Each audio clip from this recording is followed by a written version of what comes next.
What's going on? Welcome back to the MoAir podcast. Today's guest is a CFI bringing bush flying to the Midwest, along with his partners with Fly Oz down in the Ozarks of Arkansas and Missouri.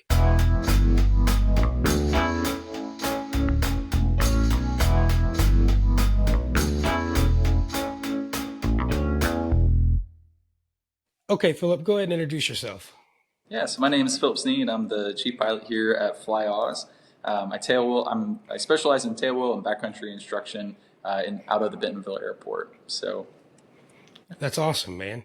So, the whole reason that I kind of reached out to you guys was because of Fly Oz and the cool stuff that y'all are doing in the Midwest, bringing that backcountry feel into our area that most people don't think of when they think of the Midwest.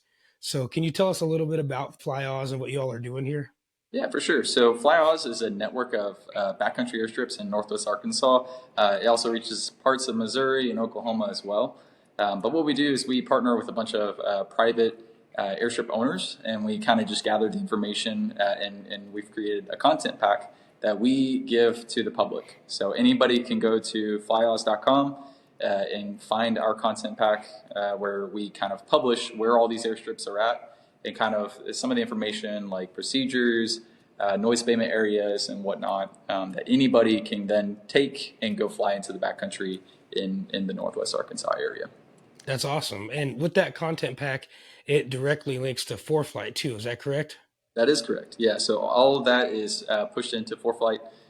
So you can find we have green airstrips and yellow airstrips. Green are you don't have to talk to anybody to go there. You can just go have fun and enjoy it. The yellow, you just got to get permission from the landowner, but it really kind of showcases this is the person to contact and this is the expectation and whatnot. So it's a very awesome tool to use to plan a fun time. That's awesome, man. So before we get too deep into the bush type flying that you guys do there, Fly Oz is a flying club and they also do instruction. Is that correct? That's correct. Yeah. So we're primarily a flight club. So we have we have social memberships where you get really awesome places like this is actually our lounge, the Fly Oz Lounge, where you can kind of come hang out, get some breakfast, have a cup of coffee or something. And That's then nice. we also have our flying memberships, which are at the backcountry rate, where you have Super Cubs and 182s to rent and go fly. And then our all-in, which is the 182s and the Super Cub, but also introduces the utilization of Cirrus aircraft. So we have two Cirrus aircraft for our all-in flying members. Oh, wow. That's nice. Yeah, and what we do on the instruction side is we kind of do more advanced type trainings. So we do tailwheel endorsements, we do backcountry instruction. We're even going to start opening up the Cirruses for public utilization as well. So if somebody wanted to do transition training and they're in a Cirrus, we're hoping to bring that up as well. That's really cool. Yeah. So this is going to sound kind of ridiculous, Mhm. but do you fly the Cirruses into some of those backcountry strips? No, we limit those to pavement. There are That's some okay. Cirruses that will land on grass, but no, we don't take our Cirrus aircraft into the backcountry. I didn't think so, but I had to ask. Oh yeah, yeah. I mean, if you could put bigger tires on it, maybe we would try it. There But you go. You got to take the wheel pants off first. yes, for sure. Yeah. So you guys have, if I'm counting correctly, 13 different airstrips, or not airstrips, airfields that you use, because some of those have multiple strips, correct? So there's 13 that we heavily promote, and those are the primary ones that we do like our tailwheel and backcountry instruction out of. But there's over 60 airstrips in Northwest Arkansas to go utilize, and a lot of those are both the green dots and the yellow dots. But there's so many places to go to in Northwest Arkansas. But the 13 airstrips are kind of I would say the most popular ones to go to. Ones like Tricker Gap or Gaston's. Yeah. Birds Adventure Center, which the AOPA just released a really awesome video. I Uh, saw that. Yeah. yeah, and we helped out, so we were in the Super Cubs Oh, no whenever. kidding. Yeah, so they used Fly Oz for that, and it was really cool, really awesome time to kind of meet those guys and Th- whatnot. That's really cool. Yeah. But yeah, and then we also have Sugar Creek, Arkamo. There's a lot, but those are the big 13 that we push pretty heavily That's uh, awesome. for adventures and stuff. speaking of trigger gap, I've always had Yeah. this weird affection with that place. Mhm. I've seen a bunch of videos of it. I've flown to it on my simulator multiple times. Yeah. I've always wanted to go land there. I don't know what it is about it, but it kind of reminds me of like our Midwest Catalina Airport. You know?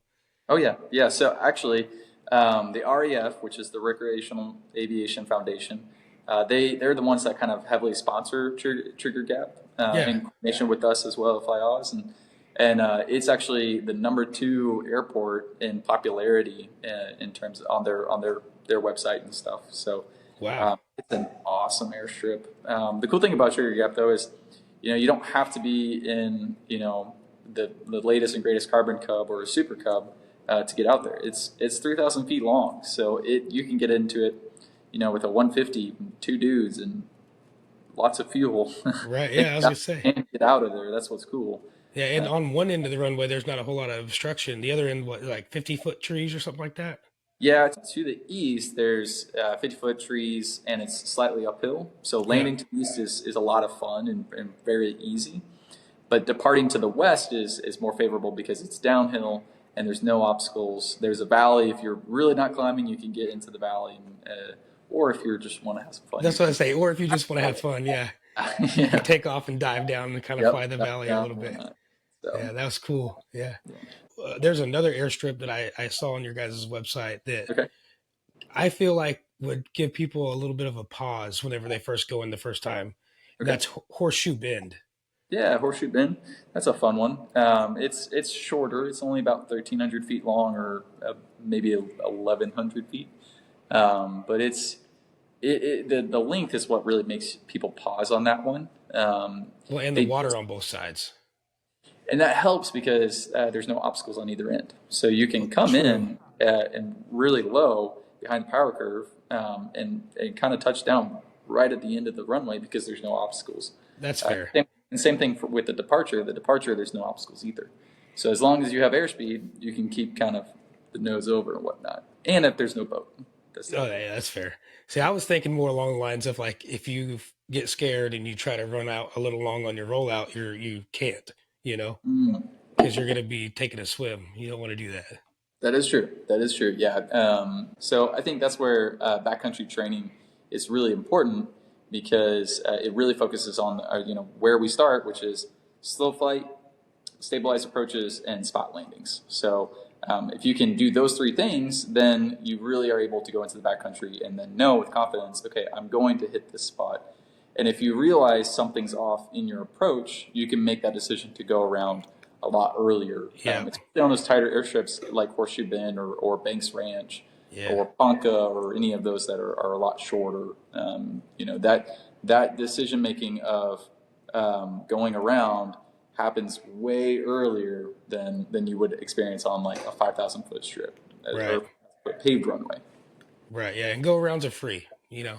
Go rounds are always free. Yeah, yeah, Until you are tight on gas, in which case right. Yeah, you got to get down. yeah. Then you got to make it stick. It's all right. That's awesome. So you guys do a little bit of backcountry training there as well, and you said that it starts with slow flight, spot landings, and then stabilized approaches. Yep. Uh, it, just for us non-backcountry folks, I've always thought of the steep stabilized approach flying behind the power curve as almost like flying in slow flight till you reach the ground. Is that kind of similar? Yeah, I mean I think that's true. I think it doesn't have to be just in the Super Cubs. It can be in your 172, and you can do a normal 1,000-foot pattern and practice stabilized approaches. The big thing is you're using power for your glide path and pitch for your airspeed. So you're maintaining a constant airspeed and a constant rate of descent. Those are the two things that really showcase a good stabilized approach. And you're making a nice triangle in your flight path. Nice. That's But really yes, cool. but you are right. It is essentially any approach to landing should be like slow flight. Well, yeah, I was just thinking, the traditional landing where you come in nose low Mhm. versus the steep stable approach, you come in a little more nose high to Yeah. hide the power curve. It feels more like slow flight than a Mhm. traditional landing where you flare at the end. Because with the steep stabilized approach, you're already coming in with the flare ish attitude. so you Right. could pop a little bit of power to slow your descent rate, and then when your wheels Right. touch, it's not so rough, right? Yeah, for sure. And I think that's another thing that playing with the power. A lot of people, and whenever they come for the backcountry training, they try to leave the power set and hold it there, and then their triangle for their approach, it kind of looks like a line because it's getting pushed, and you're starting to slow down more and more. Like you said, a high angle of attack, right? Yeah, Uh, and that's where you really have to play with the throttle a lot on those backcountry approaches. You're going full power and then right back out, and then full power and then right back out. Anytime you feel a sink or rise or anything like that. that's crazy. That would be fun though. Yeah, it's a lot of fun, Yeah. but it's something that anybody can do. In a 150 or a 172 as well. It's not just limited to us Super Cup drivers. Right, right. Yeah, no, you can do it in any aircraft. It just looks cooler in a Super Cub. No, Oh, I'm kidding. it looks way better than any tail dragger. That's awesome. So, how do people find out about Fly Oz? How do they get involved with Fly Oz? And what does Yeah. Fly Oz do, uh, like for people that are involved? I know you already mentioned, you have the aircraft and you have the spots to go do the like pilot lounges and stuff like that. Yeah, so anybody that wants to know more about FlyOz, they can visit us at flyoz.com. And that's a really great starting point of, where to find the contact information. And you can either reach out via email or phone call, and we can start a conversation. And really, what we offer is, a community of aviators. So we're all here trying to make aviation more accessible.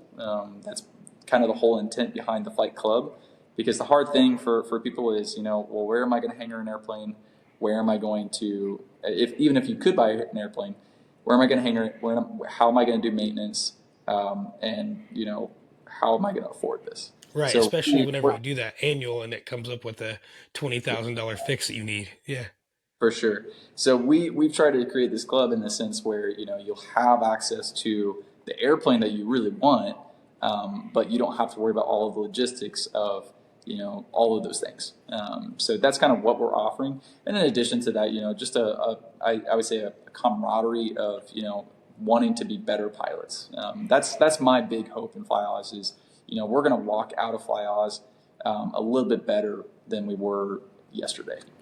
That's awesome. Yeah, definitely getting the new set of skills whenever you get into those types of landing situations. That's Yeah, cool. for sure. Were you part of the founding part of Fly Oz? No, I wasn't. I actually came here coming up on 2 years ago, and I came here with the intent of doing the tailwheel backcountry instruction because I knew I'm from Bolivar, Missouri, not far from you. Yeah, yeah. Uh, so Missouri is home for me. But I knew how cool this area was, and I knew the flying that they did was really cool, and I wanted to kind of get in on the flying, and yeah, so made the move down here for that reason. That's awesome, man. Now that we've heard all about Fly Oz, let's kind of shift the focus of this interview to more about Philip. Mhm. Like, Okay. what got Philip started in aviation? What was your earliest memory of like, Yeah. I have to get into that career path or that in my life? Yeah. So for me, I was terrified of airplanes. I thought the idea of going in a big metal tube that goes in the sky was chaos and just crazy. So It's a uh, logical thought.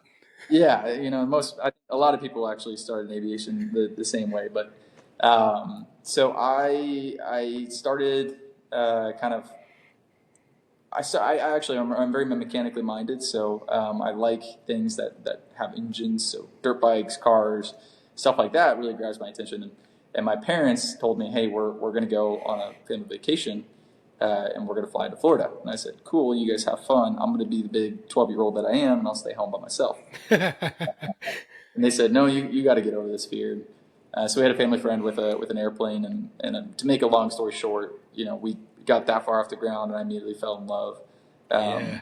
So ever since then, it was like, okay, I want to do aviation, and I didn't know where it was, like where I fitted into that, or where I still fit into aviation sometimes. But yeah, been pursuing it ever since. So at first it was just a hobby, and then kind of started trying to make it a career in specifically to like the airlines. That didn't pan out. And then I tried to pursue mission aviation, and then that didn't pan out. And so now I'm doing tailbone backcountry, and it has been panning out with That's awesome, man. so That's been more and more of like a timeline here lately that you hear from people. They thought that airlines was the only way that you could make a living in aviation, yeah, but then once you get into it, you find out there's all these different options available, you know? yeah, for So sure. that's cool that you found the backcountry side of things. It seems like you're enjoying it. Oh yeah, And you obviously you had a student earlier today, so you found your spot, you yeah, know. You're yeah. helping people learn how to further their skill set and be more comfortable in a tough situation. And Yeah, yeah, and I think that's one of the rewarding things about being a CFI is, you get to see people learn and kind of overcome really difficult tasks, and really also fall in love with a new passion. And that's been why I enjoy it. yeah. After your flight as a 12-year-old who was scared and then just fell in love with it right away, did you immediately like start looking into aviation like as you got into high school, or did you go to college for it, or Yeah, so I actually started taking lessons in high school. nice? Then my parents were like, okay, this is going to be kind of financially difficult for us. So let's look at some options here. And what happened was, we found it to be better for me and my dad. My dad was also learning to fly at the same time that I was, but That's I started awesome. and I got my certificate first. Oh, there you go. We'll, That's a we'll get win. to that in a little bit, but so what we ended up doing was we actually ended up buying an airplane together, which was a Awesome. big motivator for me to have a part-time job as a high school kid Yeah, and figure out college and everything. And so that's how we learned, and we agreed that okay, you know, every other lesson is yours. You got to pay for it. And I was like, okay, cool. So I had skin in the game for when I was taking lessons in high school. that's For awesome. and for parents that are really wanting to like get their kids into aviation, I would suggest the same thing because otherwise they're going to just be burning holes in the sky a lot of the times and be stereotypical high schoolers. So Yeah, uh, that's fair. yeah, but anyways, so yeah, that's how I pursued it in high school.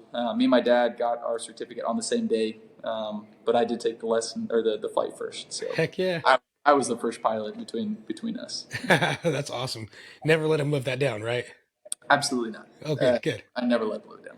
So does that mean you get to sit in the right seat when you guys go together? I do sit in the right seat a lot whenever we fly together. We don't get to fly a whole lot because I moved down here and he's up there. But anytime we do fly together, I'm usually just playing instructor and he's flying the airplane. I just thought of something totally out of the box here, but Hmm. if you're an instructor now and your dad is, I'm guessing, is still a private pilot rated, correct? He's actually working on his instructor certificate, so Oh, wow. he's really close. He's gotten through his writtens and whatnot. Now he's just got to get the flight side taken care of. That's really cool. Yeah. I was going to say, I didn't know if he used you to get farther on in his lessons or Mhm.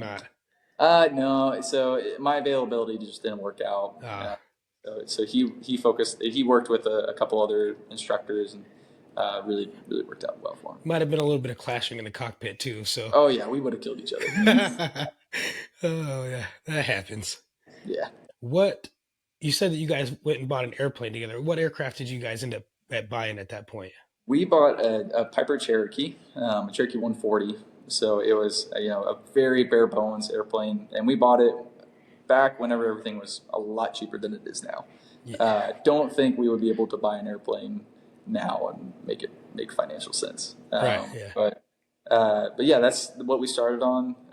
It was extremely bare bones, just a single comm and a single transponder, remote seat transponder, and that was it. It had nothing else. wow.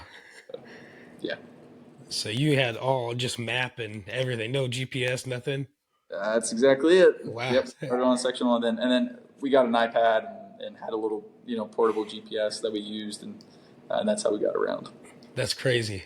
Yeah. So whenever I started in aviation, like we had the sectionals and everything, but I went through a Part 141 program, Mm. and we had at least the Garmin 430s in all of our Oh Cessnas. yeah. So There you I go. mean, it had a map and a GPS. There you go. 430s are great. Yeah, that's what we wanted. We wanted a 430 for that airplane, but it just didn't work out. And they're kind of expensive. They they, probably really were back then because they were brand new then. yeah, they were a lot newer then, and they were a hot ticket. So Yeah, yeah. You and your dad both went and got your licenses together, which is mhm. awesome. And you were still in high school at that point. Mhm. Where did you go from there? Did you end up going to college for something else and like just pursuing aviation as a hobby at that point? Yeah, so I went to college for a year, and then I took a break because I wanted to pursue aviation full time. So my thinking was I can work full time and then kind of fund my lessons that way and do it all Part 61.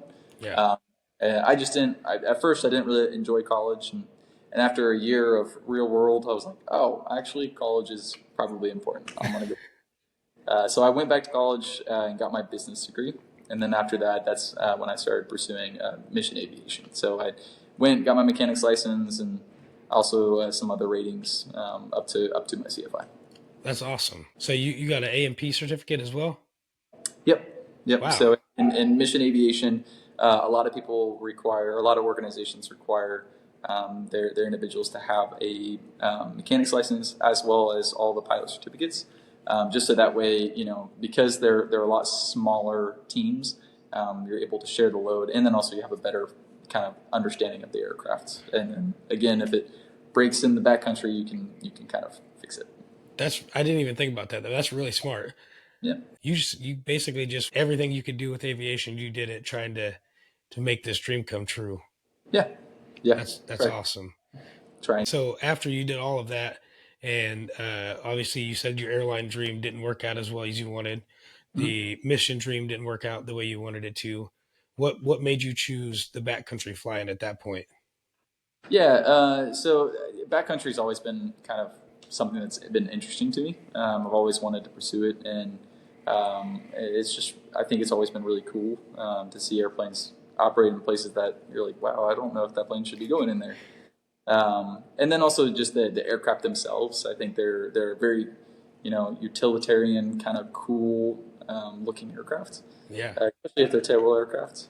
There are some backcountry nosewheel airplanes that are also really cool. 206s, for example, are really cool airplanes. Yep. But for me, it's always been the tail dragger setup. Yeah. I got my tail wheel right before I graduated college, Oh yeah, and I loved it, man. That was the most fun I ever had flying. yeah, The hard thing I had to figure out was the wheel landings. You push forward mm, after you hit the yep, ground, yep, and that really threw me off yeah, because yeah. normally you want to pull back after you touch down. Yeah. So at any point during your training or as your job in backcountry CFI stuff, was there ever a time where you felt like maybe you were not in the right spot at the right time? So like maybe you felt like you were putting the cart before the horse per se. I would say probably whenever I actually started doing tailwheel instruction. And the reason why is because I came here with the hopes to do tailwheel instruction, but I had no dual given at that point. So whenever I was handed the tailwheel side of things to say, hey, can you be the tailwheel instructor here? I only had like 20 hours of dual given. I had over 100 hours of tailwheel time, but I had no dual given. So I was like, okay, I don't know how to teach, but good. So I would definitely say I was way behind the cart in that one. So So that was probably a little nerve wracking at first, but you made your way through it. yeah, it was at first, but I think the nice thing was like I had the good fundamental skills to say, okay, I know what straight looks like, and I know when things are going sideways, so I could be a really good safety net. But it's definitely it's been lots of hurdles to say I'm an okay tailwheel instructor, or to really get those fundamental skills of tailwheel instruction. Because in the Super Cub and the J3, you're tandem, so you have to communicate in a different way than you would if you were side by side.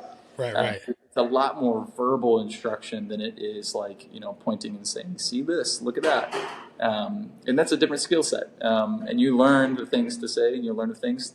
More importantly, you learn the things not to say. Right. Okay, set the tail down, and you know, you say set the tail down, but you have to say fly the tail down, because sometimes you get people that just slam the tail down and you're like, Yeah. oh, we're flying again, cool. Right. Uh, Yeah. Yeah. So you just small stuff like that that you pick up and realize, okay, I'll watch what I say next time. That's good. You're learning too. I get it. Yeah. Oh yeah, totally, You all the ever time. have a student that like tries to look back at you when you talk? Not really, because I talk a lot, so they typically are always looking forward. That's good. Some people like to make eye contact all the time when they're talking. So Yeah, and that's why a lot of the side by side aircraft, like a 170 or even better yet, like a Cessna 140, are really good for table instruction because it's just a lot easier to communicate and instruct in a side by side aircraft. yeah, it's a more natural communication style.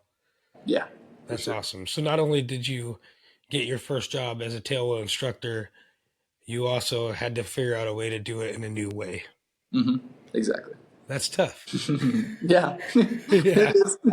So where do you see your future in aviation? Do you feel like you found your spot, you're going to stay there, or do you feel like you want to grow this and then move on to something else? Yeah, I don't know right now. I'd say I'm happy where I'm at. This is a fun thing to grow, and I would love to see Fly Oz kind of flourish and be what I hope for it to be, which is a really good backcountry curriculum and table, and also other advanced types of instruction. So, I have hopes and dreams here at Fly Oz to grow that side, and then after that, I don't know.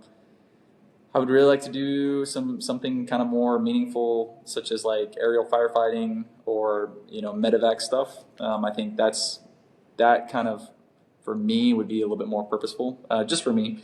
Not to say like corporate or airlines aren't meaningful. They are. They're very meaningful. Right. Uh, yeah, but at the same time, I think just for myself, I would rather do something along those lines. That would be really cool. Yeah. So, and this is also just me thinking as you're talking. Hmm. Have you ever heard of the angel flight things where they take people Yeah, for like medical appointments and stuff like that? I yeah. don't know. Does our area have anything like that? A little bit. I think we've had for the Flyhouse Club, we've had a couple flights be utilized for that, and whenever our club members utilize the airplane that way, we give them a little bit of a discount on each flight, just because it's a cool thing to use the aircraft for. That's awesome. Right on, man. Well, I'm going to end this the same way I end every other one. Okay. And that is if money was no factor, so you didn't have to pay for the airplane, pay to hangar it, pay for maintenance, anything like that. Money was no factor, and you could buy any aircraft you wanted for personal use. What would it be and why? That's a really good question. I'm probably gonna cheat a little bit and use my one of my mentors' um, answers, which is it wouldn't be one, it would be several. That said, yeah, I really like the Globe Swift. I just think it's a very classic airplane. It's not super high powered or anything, and you can make them like the Super Swift where it has like a higher 180 horse or 210 horse, and it has a stick and it's just a retractable tail wheel, which I think is super cool and slick. That is Uh, cool. Yeah. and I think that would probably be my go-to classic airplane. At the same time, though, I really love the 170B. I really love the Helio Courier. I really love the Super Cub, and all of those airplanes, are near and dear to me. So um, I don't know. That's a hard one. That's why I leave it till the end, man, because you never I, know. yeah, and I think it really it depends upon the day because Yeah. there are days that I'm like, yeah, Corsair would be pretty cool, and then I don't know. Right. The Hilo Courier is an awesome airplane. I Yeah, just heard about those for the first time like 2 years ago, yeah, and I did like a deep dive into it because they don't make them anymore. yeah. And They're hoping to bring them back. I don't know if you've heard of Helio Alaska. I have, yeah, Yeah, so they're rebuilding a prototype to hopefully I don't know remanufacture them. that would be cool. Those the leading edge slats that pop out at slow speeds and then retract at Hmm. high speed. That's insane. Yeah, That was yeah. way ahead of its time. Oh, way ahead of his time. Yeah. It was. such a unique design. Yeah. All right, Philip. Well, I really appreciate you taking the time out to meet with me. And, if anybody out there is looking to get into some backcountry flying in the Midwest, or if you just want to intro to backcountry flying with a little bit more leeway, contact FlyOz, get with Philip. He'll get you set up. And till next time, guys. Awesome. Thanks, Robbie. I appreciate it. Yes, sir.